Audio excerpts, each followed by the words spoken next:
All right. Let me say hello in chat. So, hello, everybody. Welcome again to another episode of SEO Fight Club. We are watching the YouTube chat. So if you have any questions or topics you'd like to discuss, just feel free to shout them out in YouTube chat as well. Let me pop out that window. Awesome. And let me share my slides. I don't have a lot of slides. Today is just a Q&A and general chit chat session. But it's worth noting that I do have a couple topics I want to talk about.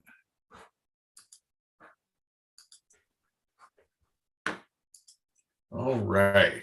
So can you guys see my slides? Is that working okay? Looks good. Awesome. So a lot of people are talking about the Google update. So I figured, we'd talk about that for a little bit. And additionally, there's a lot of people talking about Apple search because that's supposed to be a big thing. So, let's talk about Apple search. But before we do, I believe we have Carolyn here. You want to tell us what's going on with the podcast? Yes, I think this week I'm going to talk about the mobile first indexing test I have going. Nice. Always good to know. If you have indexing trouble, Carolyn is probably the most knowledgeable person on the planet at the moment about actual measured Google activity regarding crawling and indexing. So be sure to check out her content. She has a wealth of it. Where else can people find your information about indexing? Well, I share it generously on the podcast, but I also have a very short daily YouTube update that I push out, and that's called the Crawl or No Crawl Report. So, and that's, I'm really trying to get that channel named. I'm so close. But you need 100 subscribers. You need 100. All right. So how can people find it if it doesn't have a named URL? It's actually indexed. So if you Google crawl or no crawl report, it should be there. Or I've got a bit.ly link, kind of like this one, but at the end it's crawl or no crawl. Okay. And how short are you? How many subscribers are you short? I think there's 74 now. So just a little 26. Yeah. All right, people, we need 26 more subscribers to crawl or no crawl. And what your subscription will get you is the continued existence of this indexing research. So there's no money in SEO YouTube channels like when you try to monetize with ads. There's just not enough. You get people with 50,000 subscribers and it ends up being a $500 a month channel and a full-time job to do it. There's just no way that ad revenue makes this worthwhile. You have to get clients or some other type of monetization.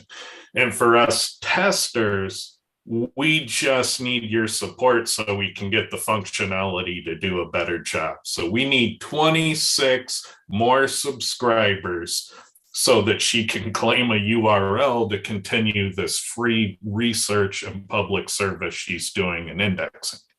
So I imagine there's 26 of you that can give her a subscription. So please help out. It costs you nothing to help this project. Thank you, Ted. All right. So check that out. Her podcast airs Friday morning. So that's when that comes out. So every Friday morning, there's a new episode, and it's on every podcast platform there is. So if you have a favorite podcast platform, you can probably find it there. All right. So let's get into the update. I know that everybody's, watching what's going on with it. So I went and looked at Lee's favorite data, the top shared factors for today. So I think it's still too early to do an in-depth before and after analysis, but just looking at where things have fallen as of today, we see the common patterns. We see diversity on top. We see relevancy being, the predominant force, and we see a smattering of authority. So, I mean, it's still the standard playbook. The fact that, some things might have gone, up 5 or down 6 doesn't matter in this list so much, because this list is the top, several hundred factors out of, 2,100. So, if you're in the top 200 out of 2,000, I mean, that's really good. Those are important, whether they move up 4 or 5 or down 4 or 5. It's still important to be in the top 200 of 2,000.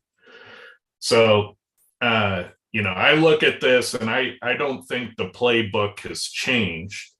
And what we typically see, like we've known for years now, that when you tune your factor deficits, when you eliminate those deficits, so you have competitive parity and all your factors, that you weather these updates really well, like you don't move at all. And so that's been true for years. And what we typically see when somebody gets hit by these updates and they go, oh man, my page fell, the sky is falling. What we typically see is scenarios like they were over-invested in exact match and under-invested in entities. And so when Google behind the scenes changes the values of those two things in the algorithm, they swing wildly. But if you're tuned well for both and Google, prefers one over the other with a new update, you weather it well. And so generally, we want you to fix your deficits. You need some measurement data, and you need to make sure you're tuned well in, these basic areas of diversity, relevancy, and authority. What do you think, Lee? I think you're spot on, man. I think you're spot on. One of the things I love about looking at update data like this is to see, in this particular case, the more things change, the more they stay the same. So, yeah, there's nothing here that's a surprise. So this is, typical non-Q4 algorithm. So we'd expect in Q4 for the off page to shoot up, and that usually puts the big stores at the top for Christmas, and it hurts the small businesses. But that causes the vast majority of small businesses to scramble to pay-per-click. So just note that coming into Q4, we expect the algorithm to change in a noticeable way. But this right here is typical for this time of year. So yeah, fix your deficits if you got a shakeup, and you have to measure because the amount of these factors that you need for your page, they might be similar to the numbers we're presenting here, but they might not. From keyword to keyword, it'll change. And it really depends on your cohort of competitors, what degree of tuning your competitive cohort is competing at. And I would notice that, like, for things like Plumber Seattle versus Plumber Olympia Washington, it always got me, because Olympia is a much smaller town than Seattle.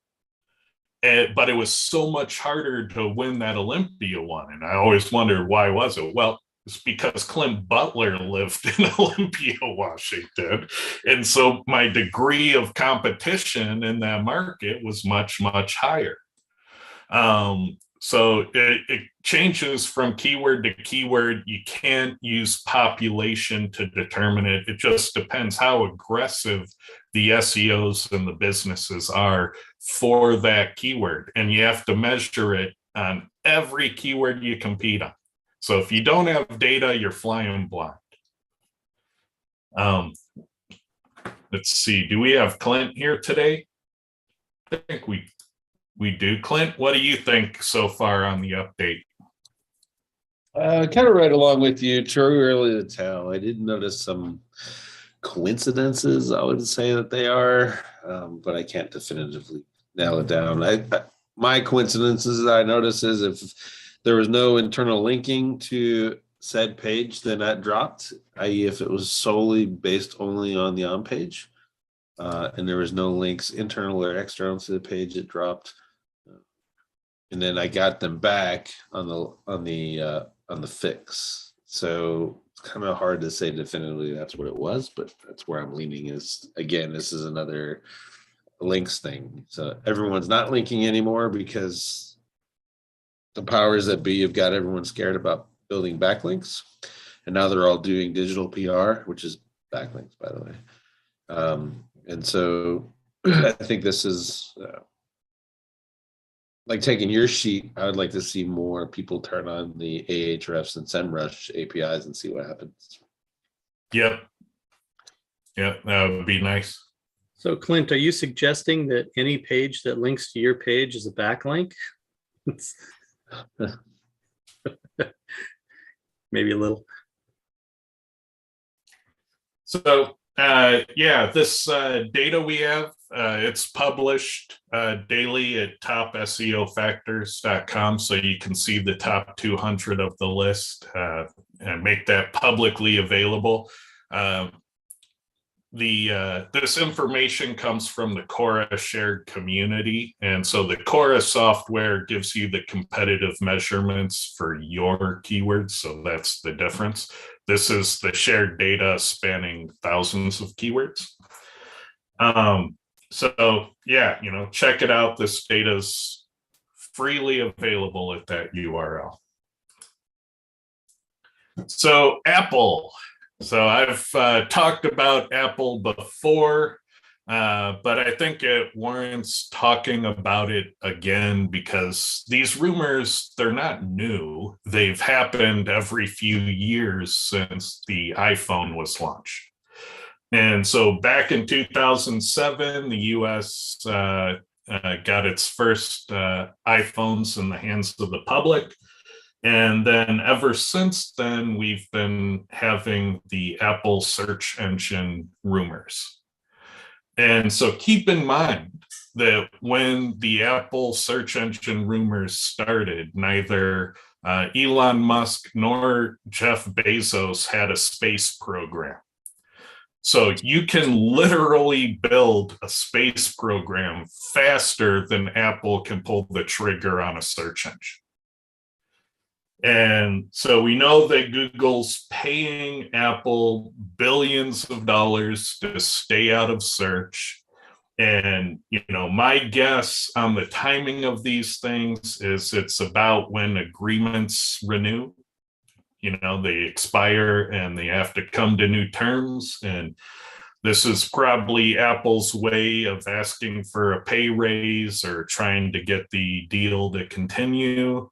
I don't think that history would suggest that now's the time that Apple pulls the trigger.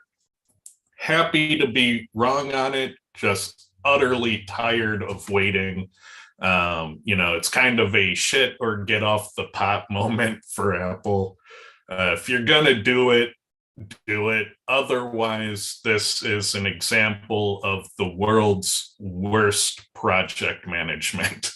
Like their failure to execute on this, if they're taking it seriously, is abysmal. They should like fire the whole team and get some people in who can do it faster than a space program.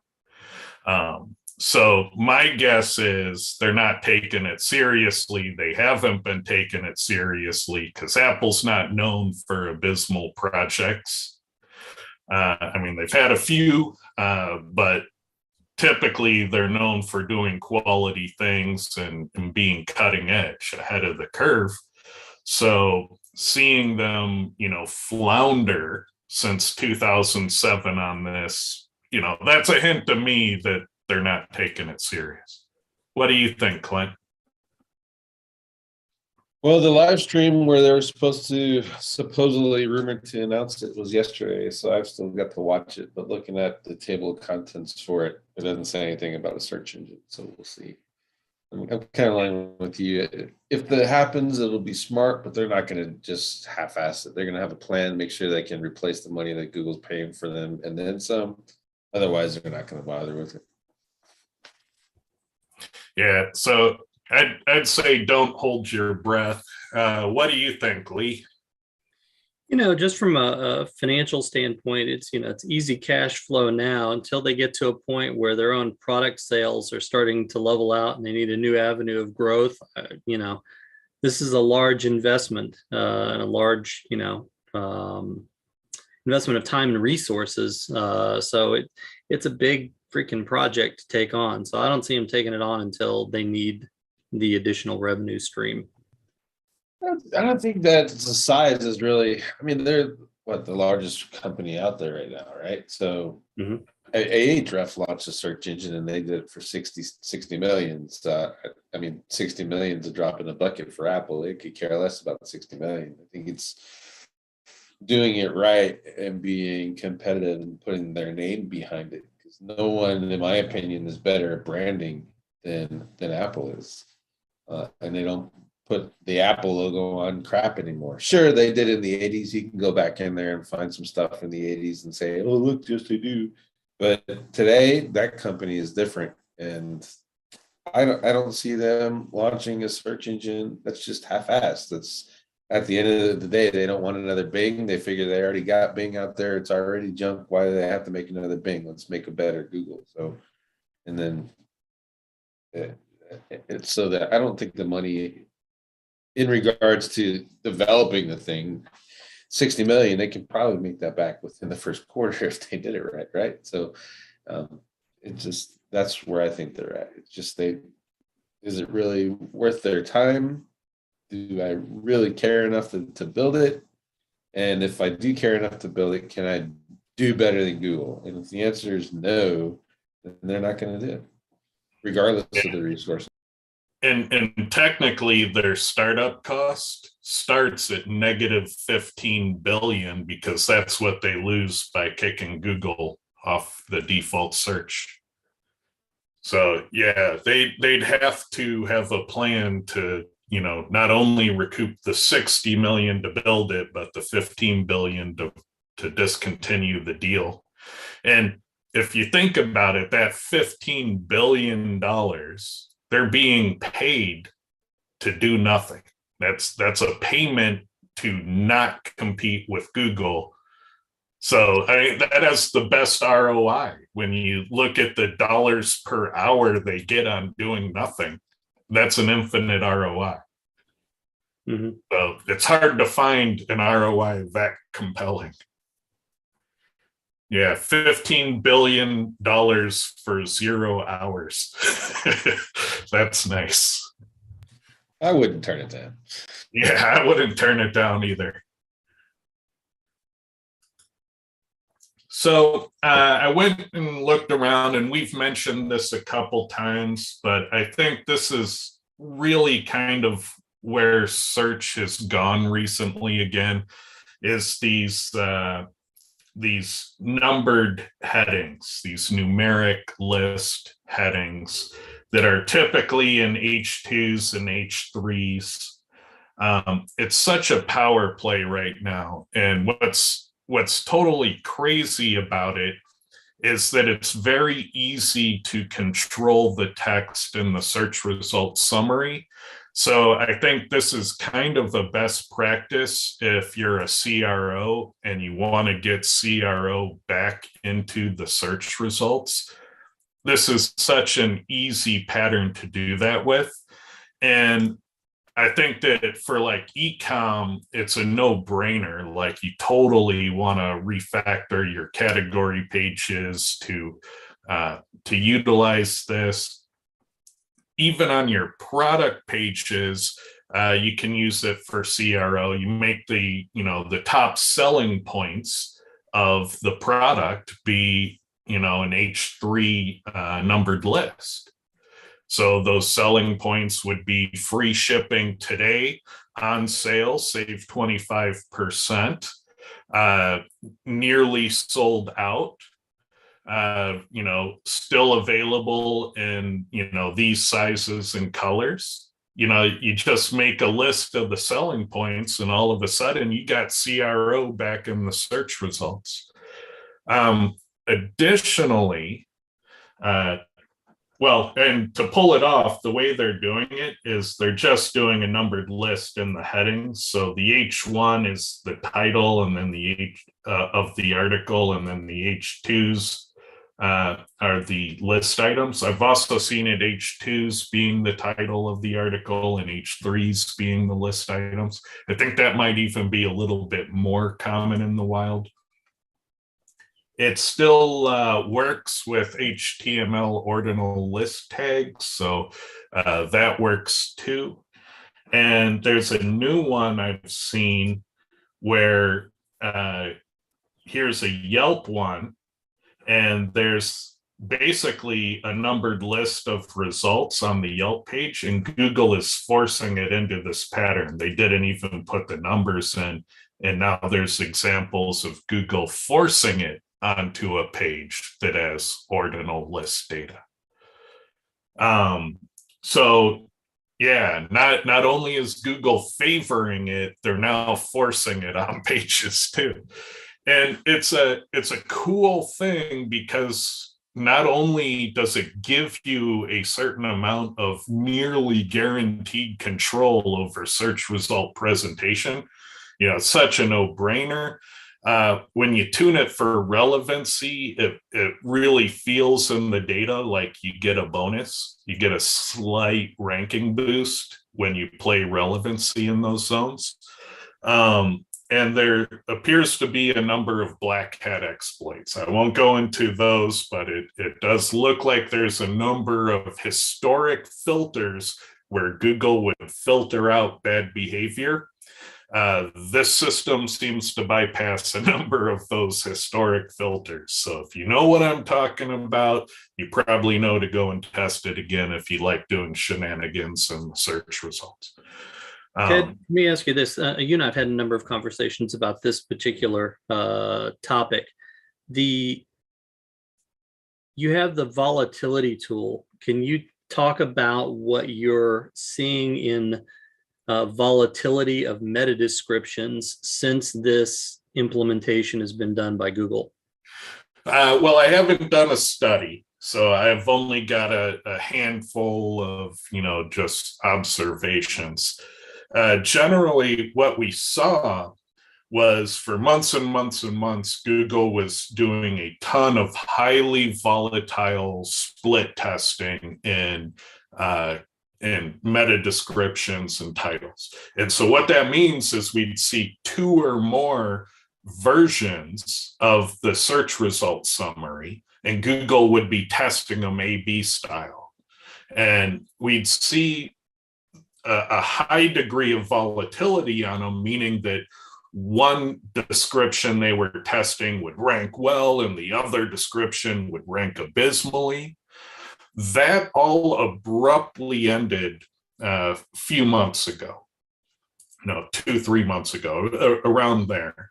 And so that testing largely went away. There's still A/B testing, but it's a lot less, and it's nowhere near as volatile. Now we generally see most of the results ranking within a position or two of each other. Occasionally there's an outlier.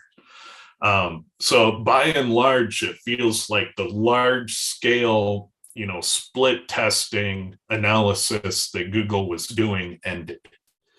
And then promptly after it ended, we saw this pop into play. So it's like they got their answer on something and this was it. And so like it or not, it's probably what you're going to see for a while going forward for a lot of keywords is these numbered list headings. But the cool thing is there's some really awesome advantages and you regain some CRO control. And if you've been in CRO, you took a big hit when Google started rewriting everything.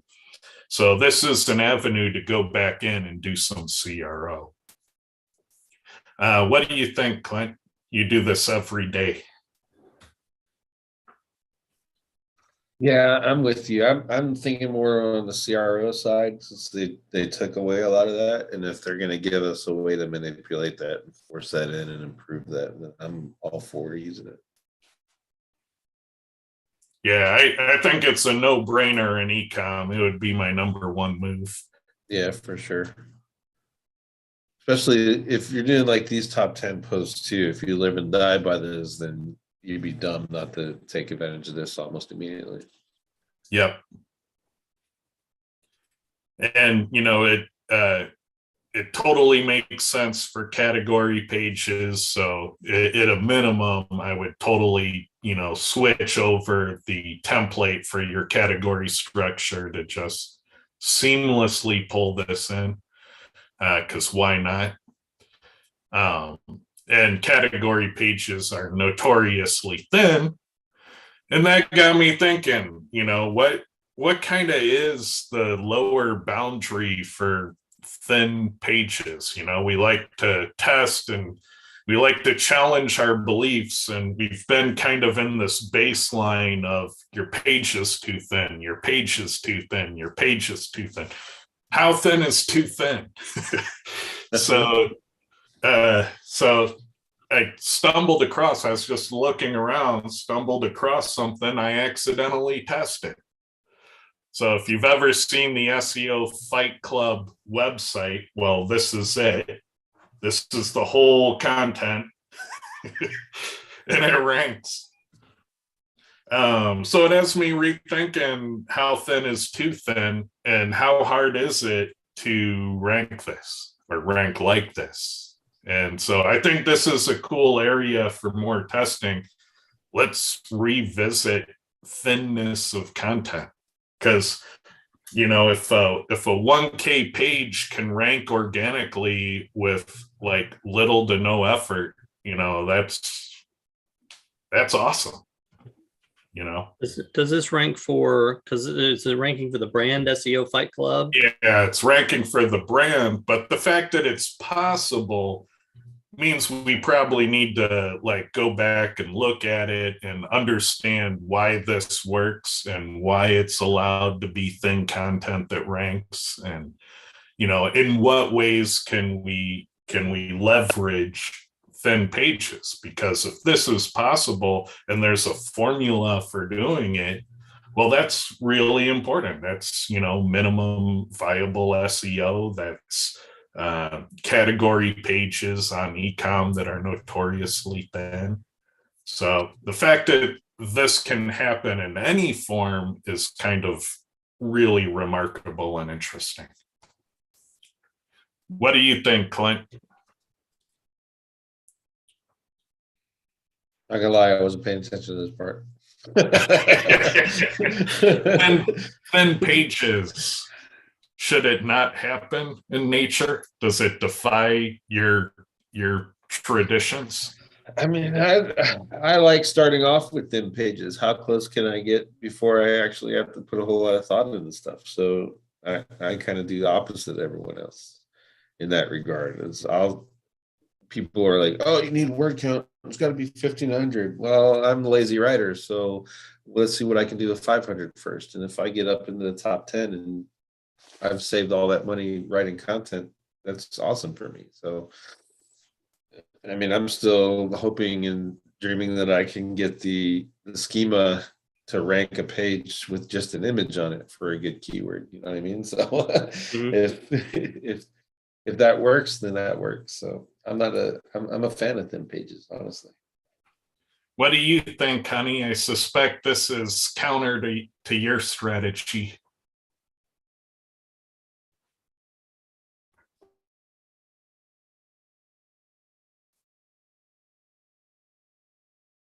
One second.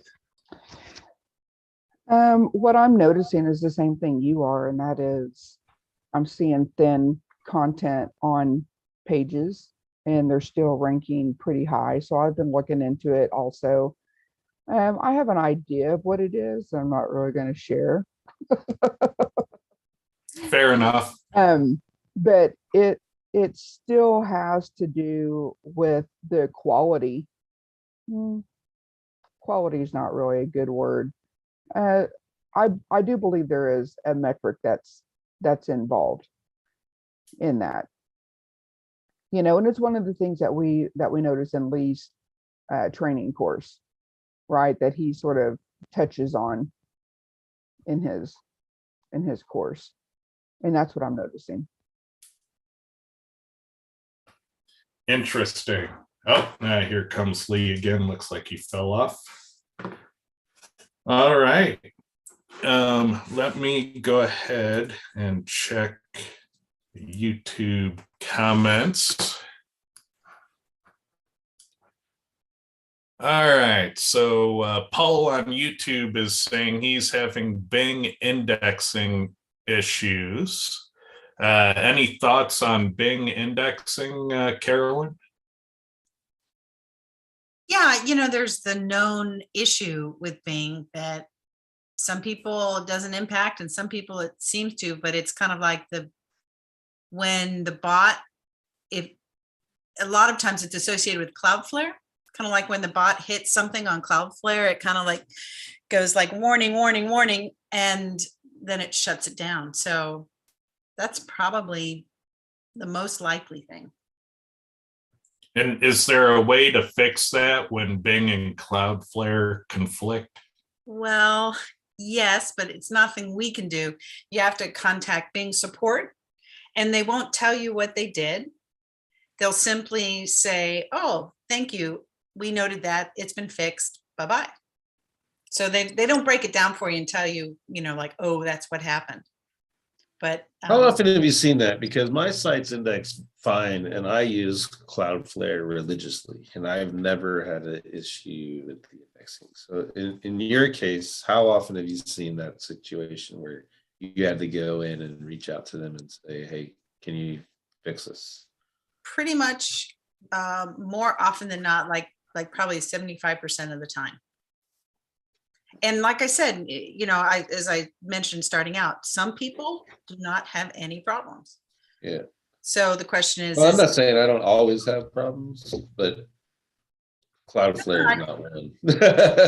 I got 99 problems in Cloudflare that way. So I was just curious of like, is it, I don't know, maybe is there a setting that you're always turning on in there that triggers it, that's messing with Bing, then Bing has to counteract it? Is it, do you just go in and add your domains and use the basic default settings when you put them in the Cloudflare? Is it, or are you paying for the advanced features of Cloudflare?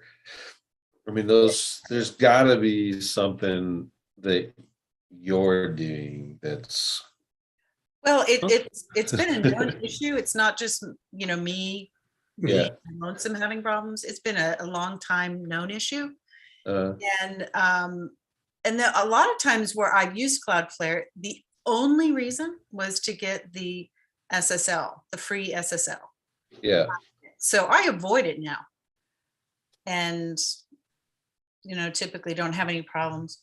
But I do know like there are some services that, you know, people are using, and somewhere built into the technology, you know, there's a time where something dips over into Cloudflare. So sometimes you find it that way, that it's not even you doing it, it's somebody else that you're you're using their hosting, and maybe they do this little bit when something else happens.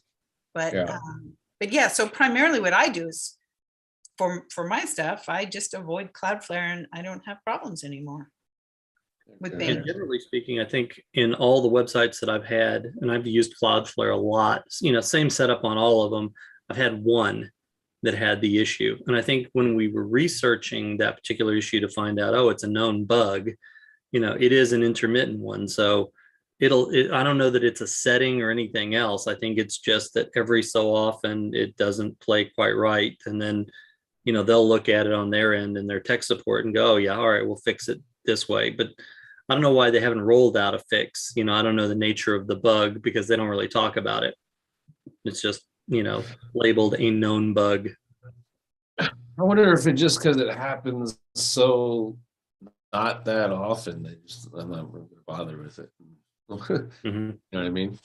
Well, it's technical enough that I'd imagine that most non-technical SEOs or just non-technical website operators probably wouldn't even know to report it.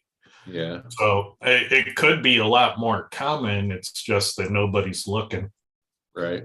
And the other thing, the focus of Bing isn't very widespread. So yeah. That's true. The other thing that you can look at, going back to Paul's question, if it's not the Cloudflare issue, typically you need some backlinks that from sites that Bing's aware of, from sites that are indexed in Bing. And if you don't have that, like if you got a brand new site, it's very hard to get it indexed in Bing without some links. Yeah, and Bing is rather strict and unforgiving. So if you have multiple H1s or if you trigger other Bing alerts in Bing Webmaster Central, you probably want to fix those. And especially if you have intermittent outages, like if you have 503 errors or 404s, Bing is particularly unforgiving for those, and it takes longer to recover if you have those problems.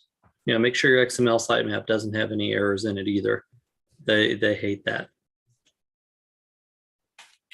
All right, so we have another question. Hey, Ted, do you have any material to back up the claim that Google mostly favors authority sites in Q4? Well, if you've remembered the past 2 or 3 Q4s, so SEOs have notoriously short memories. Right before Black Friday, they start their December core update or whatever that, 2 to 3 month nonsense is every year. And what we generally see in that data is that the off-page factors get a bump up in the shared data. And so, you wanted to say something? I mean, I don't know why we have to repeat this every damn year and tell SEOs that they're going to do this, and they all look at us like we have unicorn horns coming out of our forehead.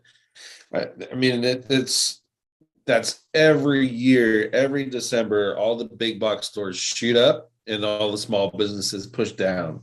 And if you think from a economics perspective that Google is not doing that on purpose, then you're a moron, because all of their ad revenue mainly comes from who?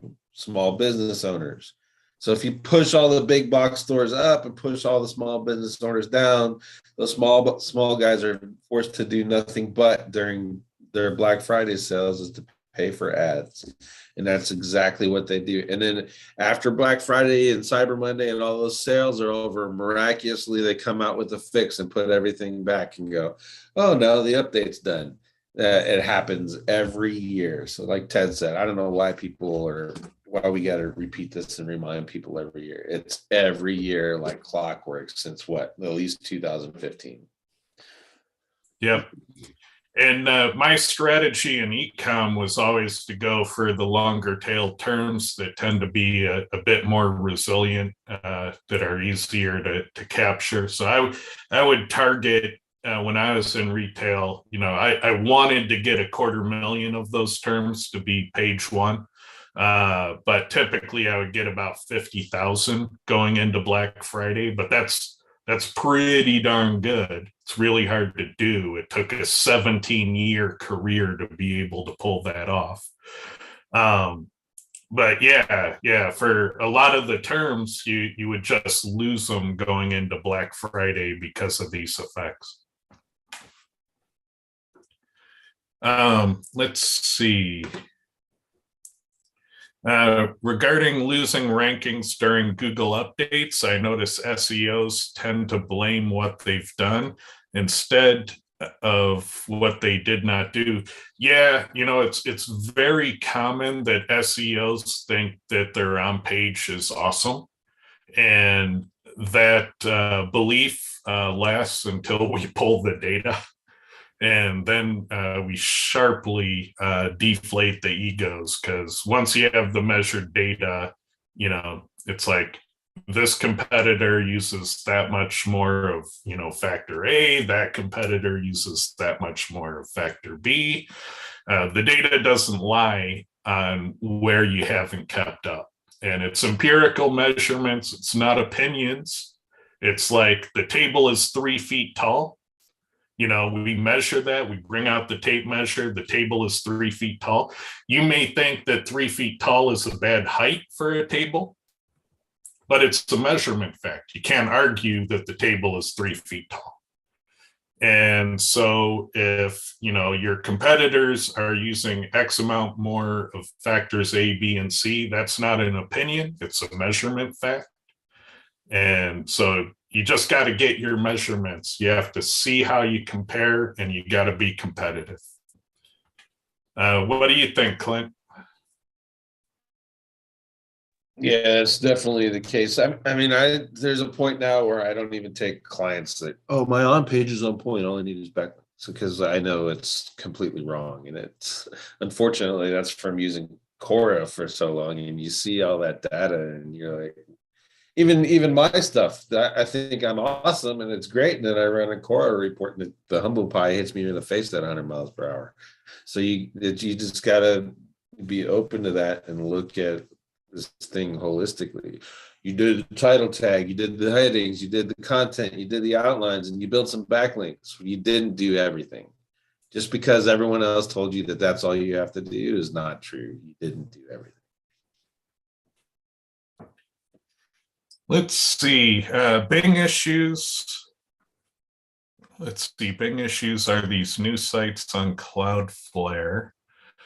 Yeah, Cloudflare is a common problem. Well, not common, it's commonly the thing when you have the problem. It's a very uncommon problem. I'd say, anecdotally, I think it's like 1 in 50 people who are targeting Bing kind of voice something like this. So, maybe it's 2 in 50, so it's hovering between 2 and 4%. But that's a big deal when you blow it up to, the United States. That's a lot of websites affected.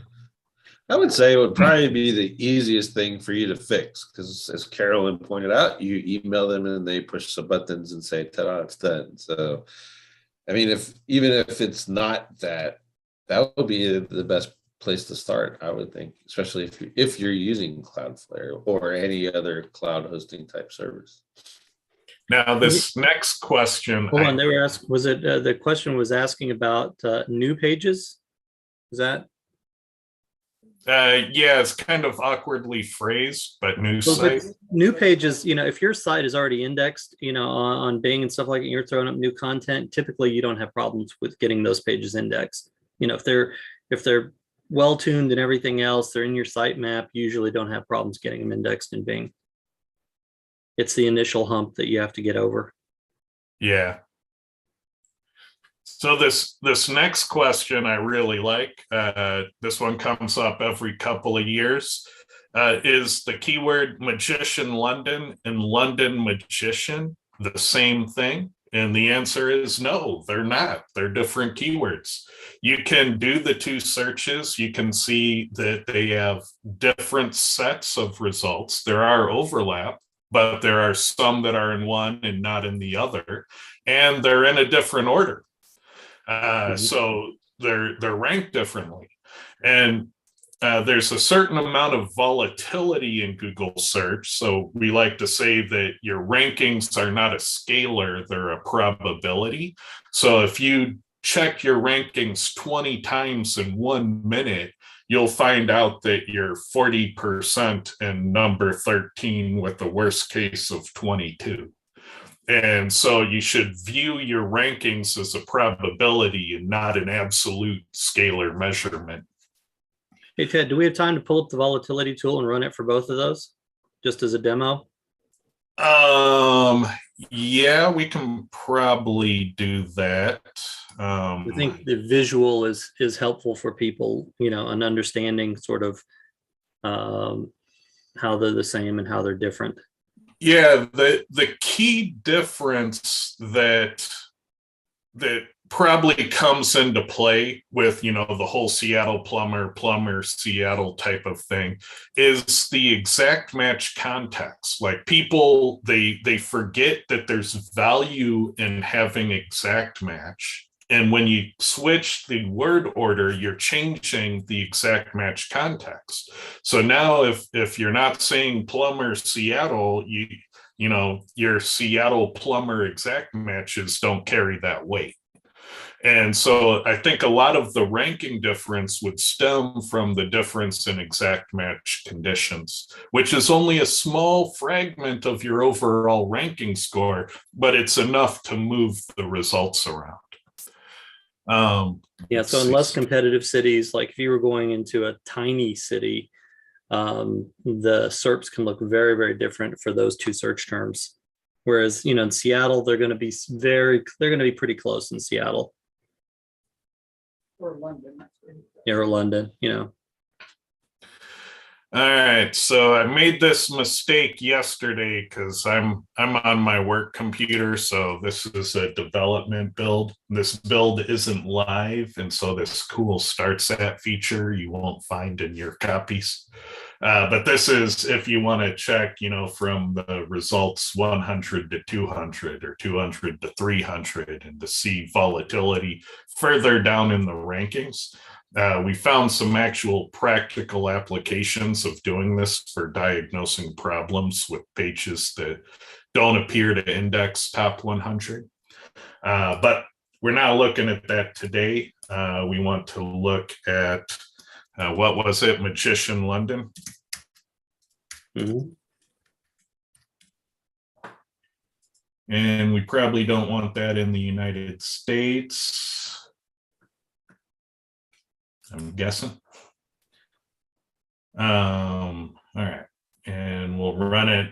Let's do 10 searches so that you can see this notion of doing 10 searches. All right, so we're going through a US proxy, that's all that means, but we're localizing to the United Kingdom via a US proxy. And you'll see it do the 10 different keyword searches.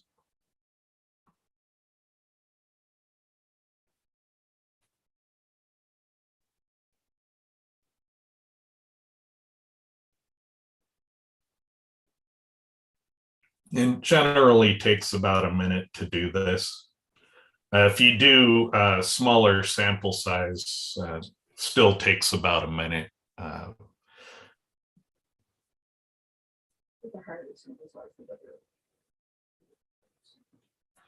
right, and then it opens up a report in another browser. Let me resize that and move that over.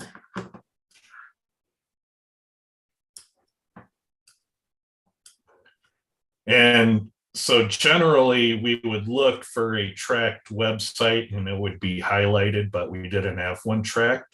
And so the way this data works is we have these ranking probabilities here where this first number represents what percentage of searches did the URL appear in, and we call this time sharing. So if you only appear in half of searches, it'll be 50%, and that's really bad when you see time sharing. The purple part is position testing. What's your most common ranking? Well, that's 40% at number 19. And then we like to give a worst case scenario to manage the expectation, worst case of 21. In the chart, your most common ranking is always the dividing line if there's upward and downward testing. And so we often see pages being tested up and tested down. It could be one or the other, could be both, could be none. And we generally see none dialed in at the top, like Google has picked a winner in these cases, and so they're not testing up and down. But then we see testing kick in. And when testing kicks in this early, that's a good sign that it's not an impossibly difficult keyword. So you'll see things with no position testing in the middle of page 2 sometimes. Those are hard keywords. So we see the samples here on the side. If it didn't appear in search, there'll be an X, like right over here. So that we call that X notation. So we know when things fall out of search and they have time sharing going on. So that's really bad. And so we can see one set of results here. Let me pull another one. So we'll just do 5 here. And we'll run, oh, let me stop it. Let's change the keyword to London magician.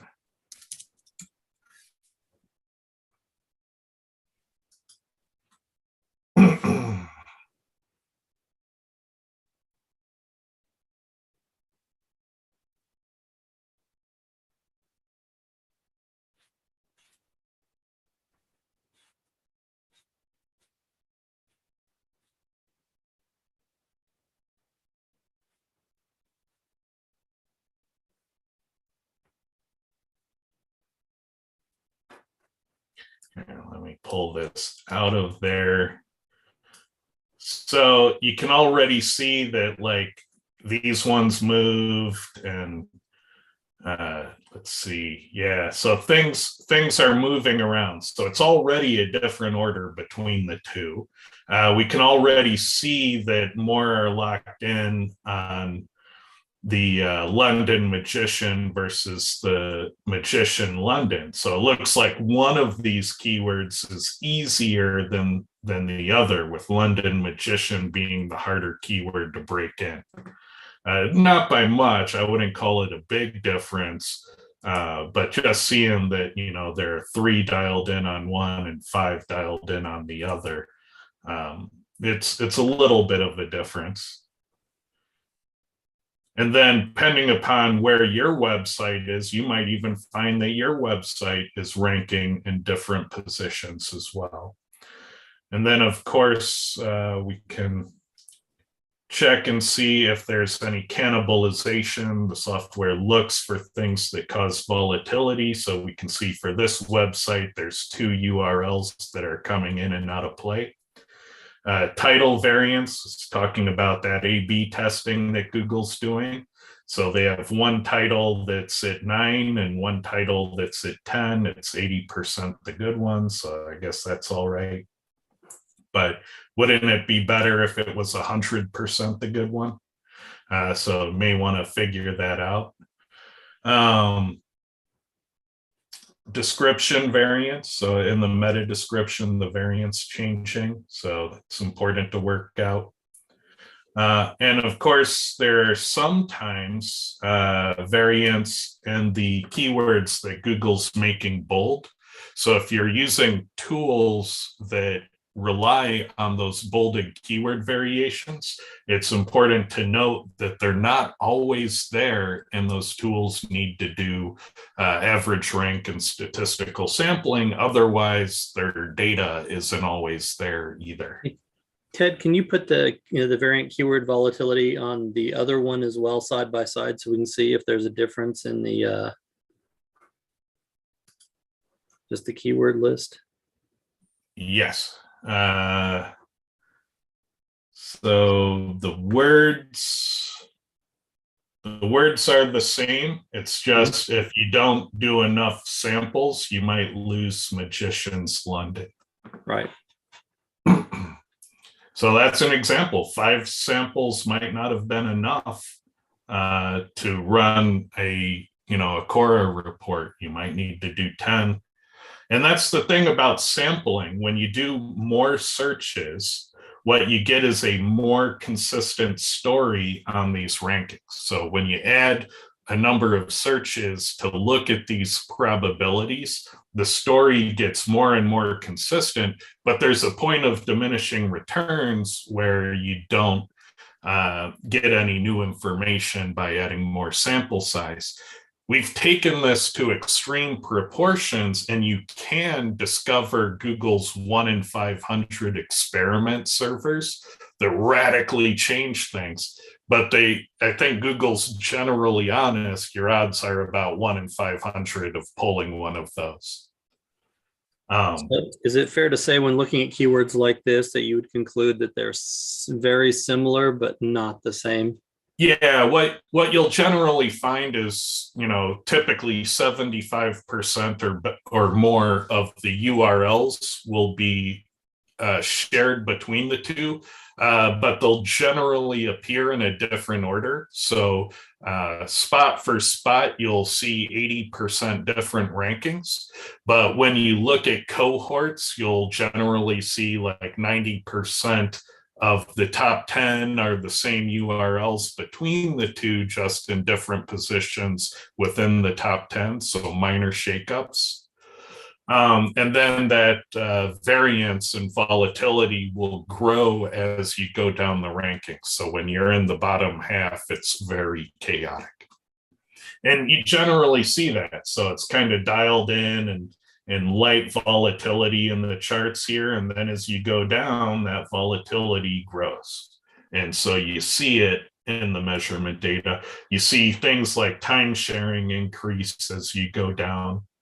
And that's because these things are falling into the next 100 results. They're falling out at top 100 and into top 200. But these ones up here, they could be falling into top 200. They could be falling out of search altogether. So when you have time sharing, you really have to figure out what's going wrong. And we've seen things like time sharing in the top results, like number 4 might be in 10% of searches. And it's remarkable when that happens, because it means not all number 4 rankings are the same. You could have somebody in number 4 who's upward testing to number 2 part of the time, and that's way better than somebody who's 100% in number 4. Or you could have somebody who's in number 4 who's got, who's only in search 10% of the time, and that's abysmal. That's horrible. But when you find that page and you SEO it, you could SEO the page, take them from number 4, 10% of searches, all the way over to number 4, 100% of searches, and 10x their traffic. And if all you're doing is looking at rankings, that'll get you fired for 10xing their traffic. So you got to look at more than just the rankings. You have to understand that not all rankings are the same. One number 4 could be terribly weak, and one number 4 could be amazingly strong. And your SEO can impact those designations. And so, yeah, there's a lot about volatility that most SEOs still don't understand. And if you're coming in saying my rank is a 4, diagnostically, you're not looking at the situation. It is, as per what's actually happening with that website in that position. What do you think about this type of system, Clint? I love that tool. I try to use it every day.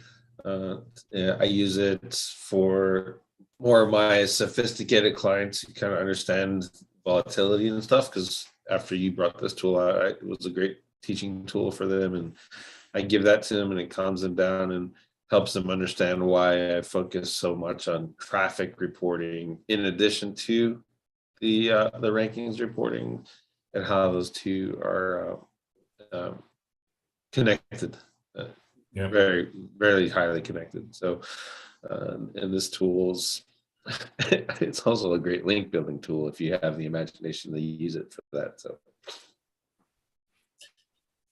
thank you for that. Yeah, and it's, you know, it's part of the SEO Tool Lab portfolio.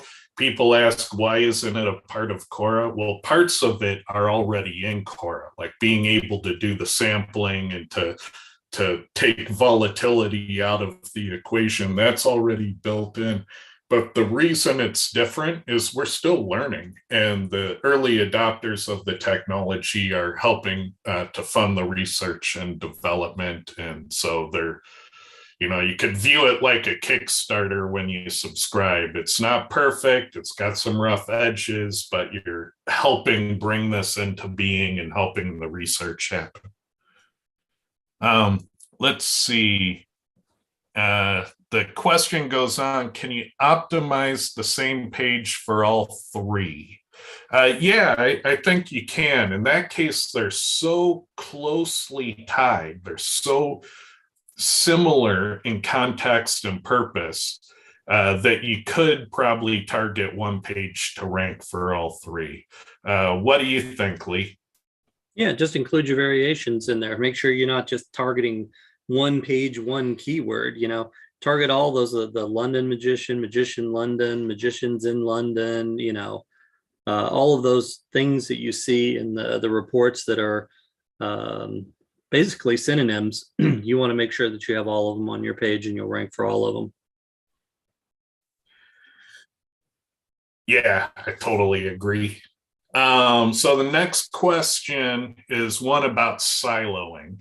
And so the thing I like to say about siloing, and I differ from a lot of SEOs on siloing. Siloing, in my opinion, is an SEO tactic that works, but is often not worth doing.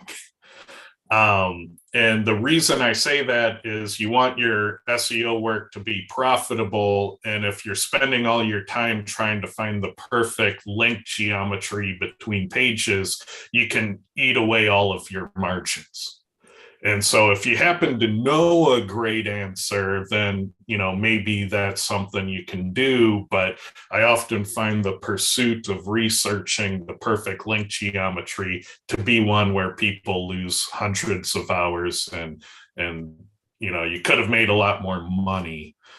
And so I'm not saying siloing doesn't work. I'm just saying, you know, proceed with caution if you go that route. And so, you know, don't overinvest in thinking that the perfect link geometry is the most important thing, because it's probably not.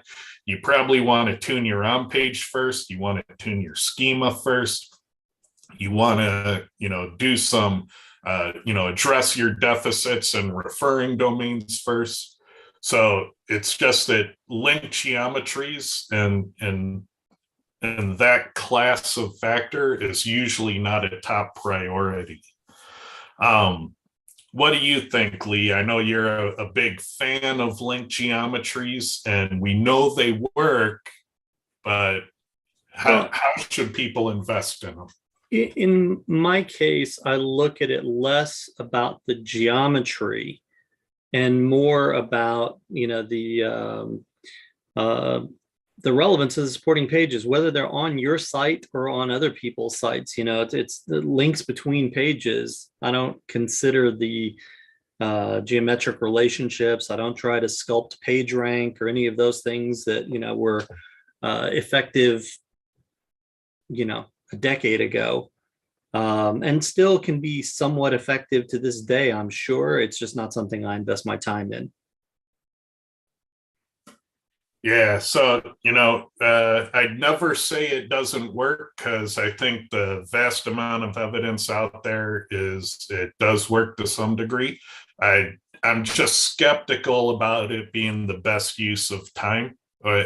And, you know, maybe there's a point at which you get to addressing that, but it's probably not the first thing you address. Clint, what do you think? Do we still have Clint? He had to go to a meeting. Oh, all right. So No Clint opinion on that one. He's our resident siloer. So this would be the part where he comes in and says, Ted, you're crazy. You're absolutely wrong.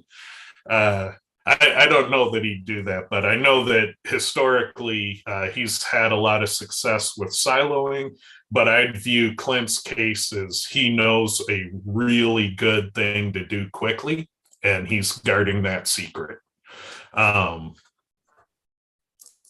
Let's see. So one person saying the this Google Core update will be remembered. I think anybody hit with any Google update heavily is going to remember it for a long time. I remember the caffeine Mayday instant updates. They hit me the hardest. So I was in retail at that point in time, and basically long tail SEO left the table with that trio. And so we kind of had to reinvent what we were doing in terms of SEO, and it turned into a different game at that point. But Instant got rolled back, so that was a great thing that happened a couple of years ago when Google finally got rid of that autocomplete auto search behavior. Some of that long tail came back, so I was happy to see that roll back. But yeah, I think you tend to remember the ones that hurt you the hardest. What do you think, Lee?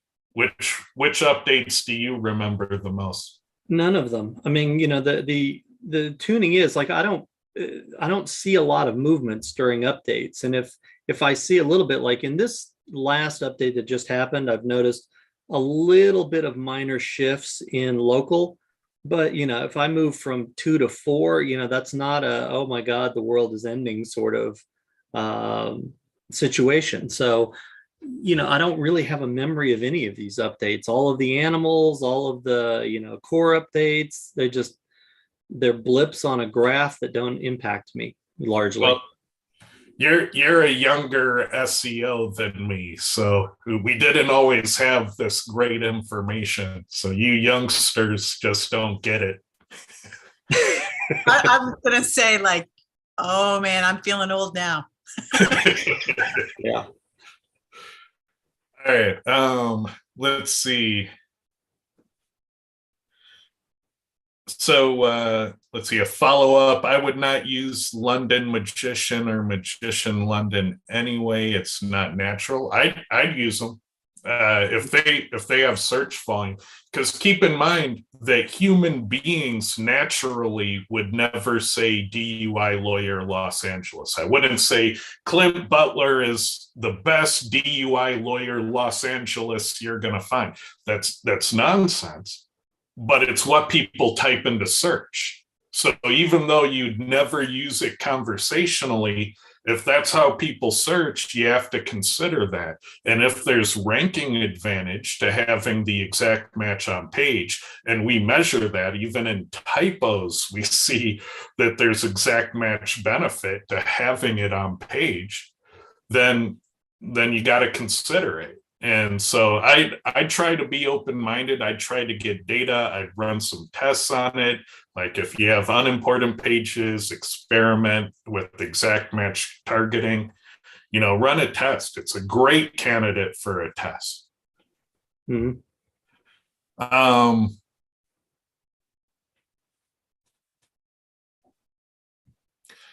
Honey points out that you can research what the most used words and phrases are that are searched.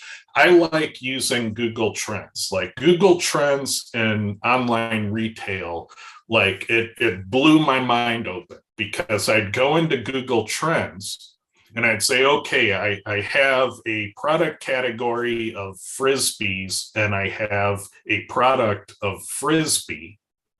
Which one gets the better search volume? Is it always the singular or always the plural? And then I'd switch from, yo-yo to yo-yos, and I'd find the opposite is true. And so I'd be like going, well, wait a minute. If you can't count on singular or plural form always being more popular and more searched, you mean I have to look this up product by product and category by category? I can't just set a rule. You can't. You have to look it up. It changes from product to product. And it even gets more complicated. So, all right, I have this pink ribbon breast cancer support t-shirt. What the hell am I going to call this thing? Is it a T hyphen shirt? Is it a t-shirt, all one word, no punctuation? Is it T space shirt? Is it TEE shirt? Is it just TEE? You know, what are we doing here? And you put all of those into Google Trends, and then all of a sudden it's like, wow, I need to not only account for all of these, but I need to primarily target for this one to try to capture the best organic search volume. And they all perform different. And when you start looking at trends data for names of things, it'll change your e-com game, especially your categories.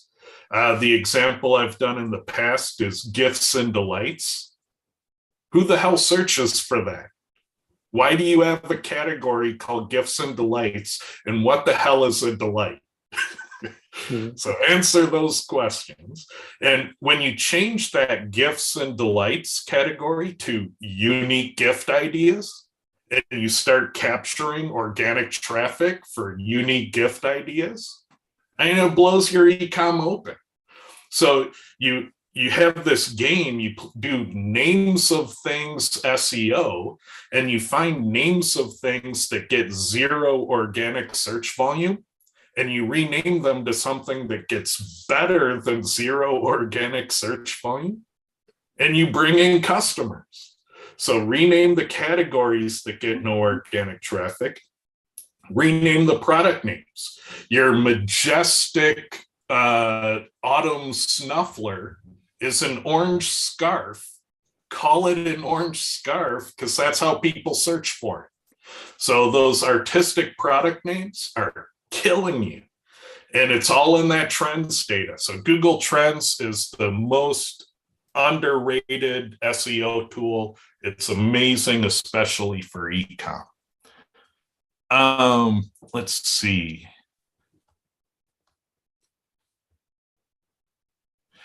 So what other areas do you think a lot of people spend more effort than it's usually worth? All right, so this extremely common. What you have are SEOs who have the failure of imagination. And I'm one of them. I was one of them too. It's like I always was like, well, what can I do? How could I tune for that? I have no idea how to do it. And you know, those are failure of imagination problems. I would tune for the same like 8 things over and over again. And if that didn't do the trick, I would say, well, it can't be known. It's beyond knowing.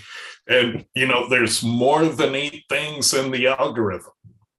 It can be known. You're just not being creative enough to imagine what one of the other levers might be that you need to pull. And so if you're over investing in the same areas all the time, you're probably neglecting a lot of other important areas. And what you need is some sort of tool that can highlight your problems with factor diversity. Because when you see your problems with factor diversity, all of a sudden you have 300 more levers to pull. And that just kind of opens the floodgate for getting things to move in the rankings. What do you think, Lee? How many factors are there in Quora? Over 2,100 if you used all APIs and all reports. All right, so that leaves a lot of room for imagination to kick in, backed by data. Yeah, that's my answer on that. It's like, there's always more, and there's always different ways that SEOs compete in the SERPs, whether they know it or not. So, using a tool like Quora where you can look and say, oh, you know what, here's a factor where I am weak. And then you can go and tune for that and then, see what happens to your rankings. And a lot of times you find by fixing those things where you're weaker than everybody else, moves the needle for you. Yep, absolutely. So if you're out there saying, well, I did X and Y, so probably what I need to do is more X and Y, you might be an SEO with a failure of imagination. I think, going back to the earlier discussion, a lot of times what we as SEOs measure our page against is our own standard, and that's not a tested thing. I mean, it's worked, it's always worked for me to use those 8 factors or whatever. But then when it doesn't work, it's like, well, like you said, it's unknowable. Well, it's not unknowable. It's that your theory of SEO is incomplete, and that's the issue that I find a lot of times. One of my favorite pet peeves is when I see people in groups saying, I'm ranking far down and my content is objectively better. I love that phrase, objectively better. I'm like, based on what criteria? And then if they can lay out the criteria, I'm like, okay, so how do you know that those are factors in the algorithm? And that ends the conversation with, well, you're an idiot, everybody knows, and blah, blah, blah. I'm like, okay, I'm the idiot, but I'm not ranking on page 5 either. So. Yep. And so at the end of the day, either you know what the problem is or you haven't found the problem yet. And so if you're not number 1, there is a difference for why you're not number 1. And so I'd be looking at those websites that rank better than you, figuring out how they're different from you, and I would address those differences. And if you can't possibly conceive a way in how they're different than you, then yeah, you're definitely having a failure of imagination. All right, I think that's everything. Oh wait, we got a local chat here too I've been neglecting. See if there's any last minute things here. So a couple small questions. Did I watch the keynote yesterday? No, I did not. I actually spent the day helping my son with an issue, and it resulted in me dusting off 25 years of cobwebs and writing a rock and roll song. And so that was a lot of fun. Wait. Is there any video? Is there something? Is there a link that you can drop, sir? No, I don't know that. I'll share it with you offline. But basically, my son was having trouble with kids being unkind. You know how kids can be. Right. And he was bringing home that anger. And so it was coming out towards his sister and towards his mother. And so I just wanted to give him a tool saying, hey, anger is okay, but it's what you do with it. And so I wanted to show him how to take those feelings and channel it into artwork. And so I showed him how to make a really angry heavy metal song. That's good. Awesome, man. That's awesome. And so this morning, it worked great. This morning, he was guitar shopping online. So, yeah. And so, yeah, you know, with all things, you can have a failure of imagination. If you have an angry kid, get creative, you know. So now you turned an anger problem into an economic one because he's going to want multiple high-end, you know, equipment, and it's a better problem to have, probably. Yeah. You know, this we can work with. There are payment plans. We can figure stuff out. You can do extra chores to earn money. Like there's a route. There's a solution. And, you know, it's not that anger is bad. You know, when you see evil in the world, you got to name it. You know, you have a moral responsibility to call it out. And so he's angry about things. Let's just put it on a constructive path. That is awesome, man.